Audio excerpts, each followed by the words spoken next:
इस वीडियो में हम लोग प्राइमरी की और फॉरेन की कंस्टेंट्स के बारे में पढ़ेंगे। पिछले वीडियोस में हम लोग नॉर्टनल तथा यूनिक कंस्टेंट्स के बारे में पढ़ चुके हैं। सबसे पहले चलिए प्राइमरी की तथा फॉरेन की क्या होता है उसे समझते हैं। प्राइमरी की टेबल के हर रिकॉर्ड्स को यूनिकली आइडेंटिफाई करता है। प्राइमरी की हमेशा यूनिक वैल्यू एक्सेप्ट करता है तथा प्राइमरी की कॉलम नल नहीं रह सकता है। हर टेबल में प्राइमरी की होना चाहिए तथा एक टेबल में एक ही प्राइमरी की हो सकता है, एक से ज़्यादा प्राइमरी की नहीं हो सकता है। अब चलिए हम लोग फॉरेन की समझते हैं। किसी टेबल का फॉरेन की किसी दूसरे टेबल के प्राइमरी की को पॉइंट करता है। फॉरेन की नल रह सकता है, फॉरेन की डुप्लीकेट भी हो सकता है, लेकिन फॉरेन की हमेशा वही वैल्यू एक्सेप्ट करता है जो पेरेंट टेबल में अवेलेबल हो। प्राइमरी की बनाने के लिए कॉलम नेम के साथ प्राइमरी की कीवर्ड का यूज़ करते हैं, लेकिन फॉरेन की बनाने के लिए कॉलम नेम के साथ हम लोग प्राइमरी की या जैसा फॉरेन की कीवर्ड का यूज नहीं, बल्कि हम लोग रेफरेंसेस और पेरेंट टेबल का नाम यूज करते हैं। फॉरेन की हमेशा दो तरह से हम लोग बना सकते हैं। पहला तरीका टेबल क्वेरी के साथ ही हम लोग रेफरेंसेस और टेबल नेम दे करके बना सकते हैं, और दूसरे तरीका में हम लोग अलग से नेम्ड कंस्टेंट बनाएंगे, यानी उस कंस्टेंट का नाम बनाएंगे, और बाद में हम लोग यदि जब जरूरत पड़े हम लोग उस कंस्टेंट को ड्रॉप भी कर सकते हैं, डिलीट भी कर सकते हैं। अब चलिए दो टेबल्स बनाते हैं। पहला टेबल पर्सन्स होगा, जिसे हम लोग पेरेंट टेबल बोलेंगे। इस टेबल में पर्सन आईडी को प्राइमरी की बनाएंगे। दूसरा टेबल ऑर्डर्स टेबल होगा, जिसे हम लोग चाइल्ड टेबल भी बोल सकते हैं। इस टेबल में एक कॉलम पर्सन आईडी रहेगा, जो कि पर्सन्स टेबल के पर्सन आईडी कॉलम को रिफरेंस करेगा। अब चलिए हम लोग पर्सन्स टेबल बनाते हैं। इसके लिए हम लोग लिखेंगे क्रिएट टेबल पर्सन्स, और इसमें हम लोग लेंगे सबसे पहले पर्सन आईडी, नंबर होगा, और इसको हम लोग प्राइमरी की यहाँ पे हम लोग जोड़ देंगे। इससे पर्सन आईडी जो कॉलम हम लोग जो बना रहे हैं वो प्राइमरी की हो जाएगा। उसके बाद हम लोग नेम बनाएंगे। इसको हम लोग varchar2 दे देते हैं और साइज हम लोग 15 दे देते हैं, और इसको हम लोग नॉट नल कर सकते हैं। नॉट नल ऑलरेडी हम लोग पिछले वीडियो में पढ़ चुके हैं। एक और हम लोग कॉलम बनाते हैं सिटी। इसको भी हम लोग varchar दे देते हैं 2 और साइज 10 दे देते हैं, और सेमी कोमा दे करके हम लोग इंटर करते हैं। आप देख सकते हैं पहला टेबल मेरा जो पर्सन्स टेबल था वो बन चुका है।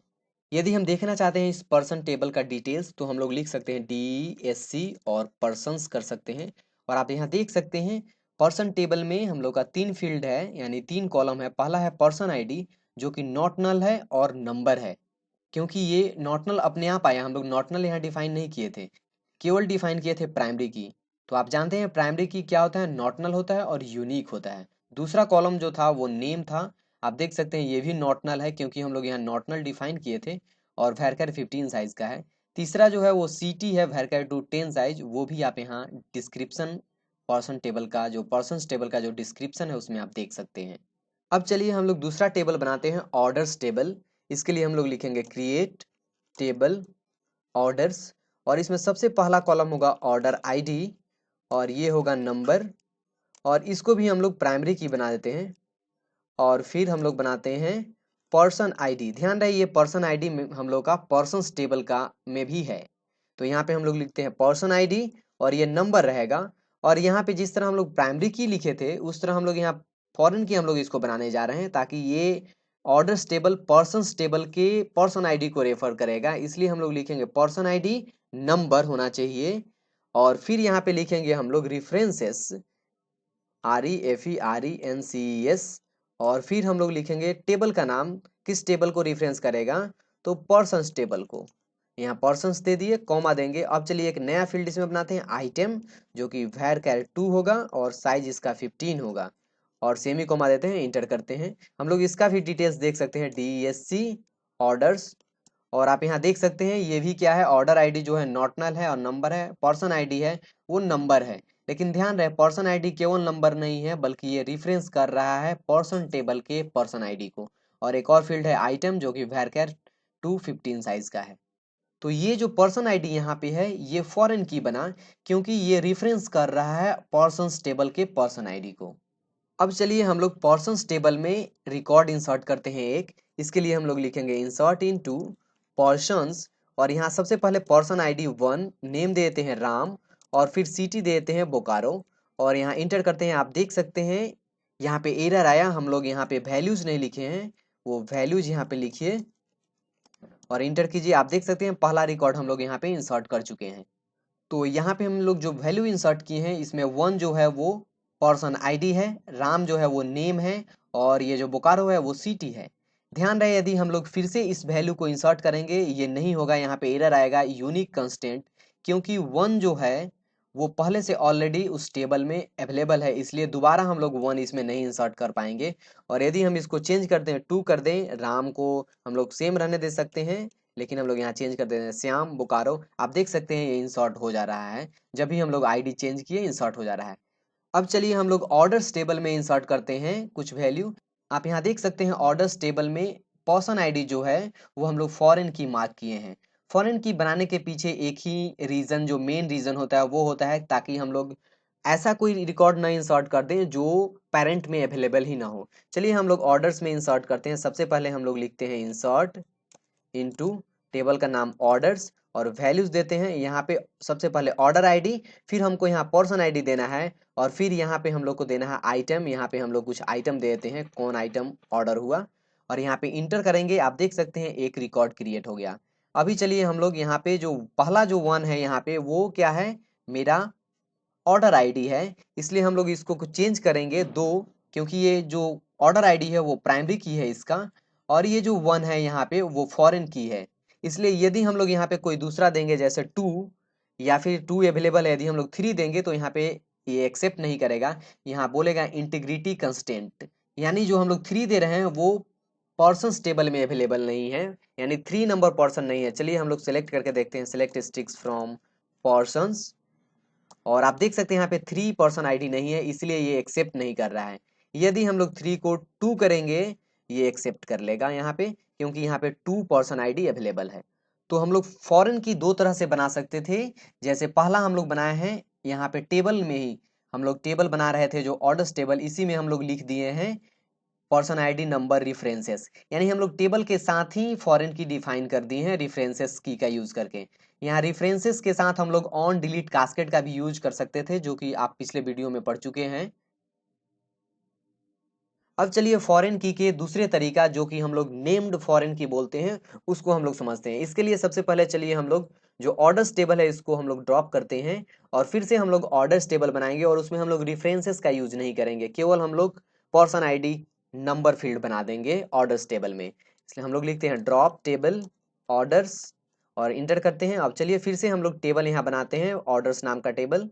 उसके लिए लिखेंगे क्रिएट टेबल और यहाँ पे हम लिखेंगे ऑर्डर्स और फिर लिखेंगे यहाँ पे ऑर्डर आईडी और ये नंबर है, और इसको प्राइमरी की बना देते हैं। और फिर बनाते हैं पर्सन आईडी। पर्सन आईडी जो पहले जो था वो हम लोग का रिफरेंस कर रहा था पर्सन टेबल के पर्सन आईडी को। यहाँ पे हम लोग रिफरेंसेस नहीं बल्कि केवल नंबर लिखेंगे। और फिर बनाते हैं आइटम varchar 2 और इसका साइज हम लोग देते हैं 15 और इंटर करते हैं। आप देख सकते हैं यहाँ पे टेबल मेरा पर्सन टेबल बन गया। हम लोग इसको DESC करके हम लोग पर्सन का डिटेल्स देख सकते हैं, और यहाँ पे हम लोग पर्सन लिख दिए हैं, यहाँ पे लिखना चाहिए था DESC ऑर्डर्स, और आप देख सकते हैं ऑर्डर्स टेबल का डिटेल्स यहाँ पे। अभी इस ऑर्डर्स टेबल में जो पर्सन आईडी है उसके लिए हम लोग कोई भी आईडी नंबर देंगे और वो ऑर्डर्स टेबल में एक्सेप्ट कर लेगा इंसर्ट में। इसका रीज़न ये है कि हम लोग पर्सन आईडी अभी टेबल बनाते समय यहाँ पे जो क्रिएट टेबल ऑर्डर्स और पर्सन आईडी जो बना रहे हैं यहाँ पे हम लोग नहीं लिखे हैं references person ID person table का। तो इस टेबल बनाने के बाद भी हम लोग वो कंस्टेंट अप्लाई कर सकते हैं, फॉरेन की कंस्टेंट अप्लाई कर सकते हैं। इसके लिए हम लोग अल्टर टेबल कमांड को एग्जीक्यूट कराएंगे और यहाँ पे हम लोग लिखेंगे जैसे अल्टर टेबल, और कौन टेबल में अल्टर करना है तो ऑर्डर्स टेबल को अल्टर करना है, ऑर्डर्स टेबल। और फिर हम लोग यहाँ पे क्या करना है तो ऐड करना है क्या, कंस्ट्रेंट्स, और फिर कंस्टेंट का नाम यहाँ पे हम लोग दे सकते हैं। इस तरह इस अप्रोच का यही एडवांटेज है कि हम लोग नाम यूज करते हैं यहाँ पे, और बाद में हम लोग इस नाम को ड्रॉप कर सकते हैं, जिससे क्या होगा कि ये फॉरेन की कंस्टेंट भी हम लोग ड्रॉप कर पाएंगे उस तरह से। यहाँ पे हम लोग फॉरेन की अंडरस्कोर पर्सन और ऑर्डर्स टेबल का यहाँ पे नाम देते हैं पर्सन और ऑर्डर टेबल, और फिर यहाँ पे देते हैं फॉरेन की, क्या ऐड कर रहे हैं तो फॉरेन की कंस्टेंट, यहाँ पे फॉरेन की देंगे और कहाँ तो पर्सन आईडी पे, और फिर किस टेबल का? तो रेफरेंसेस, REFERENCES, रेफरेंसेस किस टेबल पे? तो पर्सन्स टेबल के पर्सन आईडी पे। और यहाँ पे हम लोग सेमी कोमा दे करके इंटर करेंगे और आप देख सकते हैं टेबल अल्टर्ड हो गया। अभी यदि हम लोग लिखेंगे DESC ऑर्डर्स, फिर आप यहाँ पे नहीं देख पाइएगा यहाँ पे नॉट नल। इसका रीजन ये है कि अभी ये टेबल में अप्लाई नहीं हुआ है, ये अलग से अप्लाई हुआ है और इसीलिए हम लोग उसमें इसका नाम दिए हैं। लेकिन हम लोग इंसर्ट करके इस रूल को, जैसा हम लोग ऊपर अप्लाई किए थे रूल को, उसी तरह का सेम एक्सपीरियंस यहाँ भी हो सकता है। जैसे चलिए हम लोग सबसे पहले देखते हैं कि ऑर्डर्स टेबल में क्या है, और यहाँ कुछ नहीं है। और फिर एक बार देख लेते हैं सिलेक्ट स्टिक्स फ्रॉम, हम लोग पर्सन्स से देख लेते हैं इसमें क्या है। तो आप देख सकते हैं यहाँ पर्सन्स टेबल में 2 रिकॉर्ड है, यानी हम लोग यहाँ पे चलिए अब ऑर्डर्स टेबल में हम लोग इंसर्ट करते हैं ऐसा पर्सन आईडी जो पर्सन्स टेबल में है ही नहीं। इसके लिए चलिए हम लोग लिखते हैं इंसर्ट इनटू ऑर्डर्स वैल्यूज, और यहाँ पे हम लोग देते हैं 1, और यहाँ पे 3 नंबर पर्सन आईडी नहीं है। ट्राई करते हैं इसको, और फिर यहाँ पे हम लोग लिखते हैं कुछ प्रोडक्ट का नाम जो ऑर्डर हो रहा है और इंसर्ट करते हैं। आप देख सकते हैं सेम एक्सपीरियंस हमको मिल रहा है। यहाँ इंटीग्रिटी कंस्टेंट वायलेटेड हमको एरर मैसेज आ रहा है। इसका रीज़न ये है कि 3 जो है वो पर्सन्स टेबल में पर्सन आईडी अवेलेबल नहीं है। यदि जो ही हम लोग यहाँ पे चेंज करेंगे कि नहीं 2 करना है और इंटर करेंगे, आप देख सकते हैं यहाँ पे हम लोग इसको इंसर्ट कर पा रहे हैं। तो फॉरेन की हम लोग 2 तरह से यूज़ कर सकते हैं। हम लोग रेफरेंसेस टेबल बनाते समय ही उसमें लिख देंगे कॉलम का नाम और रेफरेंसेस और टेबल का नाम, या फिर हम लोग अलग से हम लोग अल्टर करके उस टेबल में अप्लाई कर सकते हैं, जैसा हम लोग यहाँ पे अभी अप्लाई किए अल्टर टेबल। किस टेबल को अल्टर कर रहे हैं और फॉरेन की का यहाँ नाम दे सकते हैं, और किस कॉलम पे ये फॉरेन की अप्लाई होगा पेरेंट टेबल के, तो पर्सन टेबल के पर्सन आईडी पे अप्लाई होगा। इस तरह से हम लोग फॉरेन की बना सकते हैं। यदि हम लोग चाहते हैं कि उस फॉरेन की कंस्टेंट जो है उसको हम लोग ड्रॉप करें, वो भी अब पॉसिबल है, क्योंकि हम लोग कंस्टेंट का नाम डिफाइन कर चुके थे। उसके लिए हम लोग लिखेंगे अल्टर टेबल ऑर्डर्स, और यहाँ पे लिखेंगे ड्रॉप। क्या ड्रॉप करना है? कंस्टेंट, और नाम है इसका FK, पोर्शन ऑर्डर नाम का कंस्टेंट है। इंटर करेंगे, आप देख सकते हैं टेबल अल्टर्ड, यानी हम लोग जो कंस्टेंट जो अप्लाई किए थे जिसका नाम FK_ पर्सन ऑर्डर था वो ड्रॉप हो चुका है। उम्मीद करते हैं आप इस वीडियो में प्राइमरी की और फॉरेन की और दोनों का रिलेशन आप इस वीडियो में समझ गए होंगे। Thank you.